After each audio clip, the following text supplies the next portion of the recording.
He was like a kid that has superpowers. Well, I used to watch Bruce Lee movies with my dad. He was a really big fan. And what I really liked about this movie was that the fighting was just like what you see in his old movies. So were you happy to see that they didn't stylize it like you see now in a lot of films? Well, martial arts are very stylized. Oh, it is stylized in this movie still. It's still a stylized fighting. I mean, Right. real fighting doesn't look like that. But we try to make it possible. I mean, the movements. Well, I've been making movies in Hong Kong for 15 years, and I'm also an action choreographer and an action director. Actually, one of the scenes in this movie I choreographed. The scene between Sha Yu and Wu Yue. The opening fight scene between the Shaolin and the Tai Chi.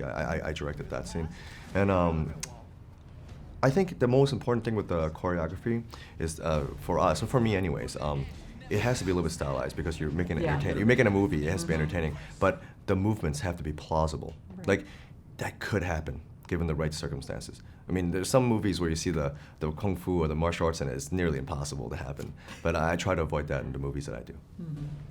And then we see a different side of Bruce Lee, because we know he was a very confident man, but here he's a little cocky. Like you can see like somebody had to kind of almost take him down to get to the next level. Well, I believe that's the way he was, because my master, my teacher, is a classmate of Bruce, and he was a primary teacher of Bruce Lee during his formative years in Hong Kong. And having worked in the industry for 15 years, I've known a lot of stuntmen, a lot of people who are famous actors now that were stuntmen back then and worked with Bruce. And I was able to hear a lot of stories, personal stories outside of martial arts about him.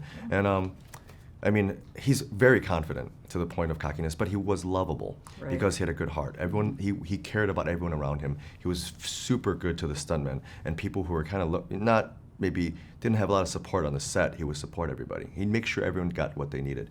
And but at the same time, he liked to play jokes on people. It was like a kid. It was like a kid that has superpowers. So the events around it, the famous epic fight, are a little bit of fictionalized, right? Oh, absolutely, because no one can agree what happened there. Right. My father is a kung fu teacher in Chicago, and he has a friend who actually was one of the witnesses of the fight. And even having personally heard the story from him, it contradicts a lot of people's stories within the that was there supposedly.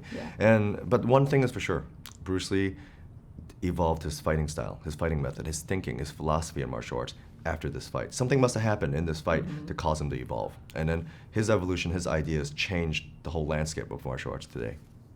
And if he were still alive, how do you think his career would have gone?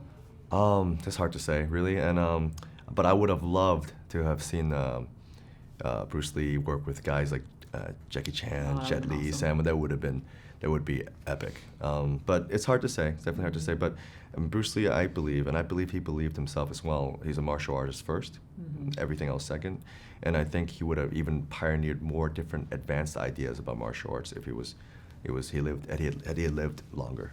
Right. And then your co-star, he's great. I was reading he had no martial arts experience because he is an actor. Oh, he has some. I mean, not. He has some? But act from acting rather than acting, yeah. Because I actually worked with him 10 years ago on a movie called Dragon Squad, and I was a choreographer on it. And this was the second time I worked with him. But it was, it was great. I mean, it was good. It was like seeing an old friend.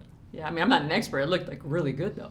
Yeah, and there's movie techniques. He had quite a few doubles, and the director knew how to do that because he's filmed previous movies where they use doubles for people. And but he did a lot of stuff himself, and he worked really hard. And it's not as easy for him, for me, because I've been doing this for so long, and I myself am a choreographer, so it's easy for me to.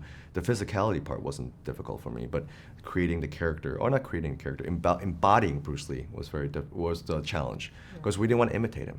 Imitating is sometimes a parody, so we wanted to embody him, and that process was the most challenging for me. It was fun, but it was challenging.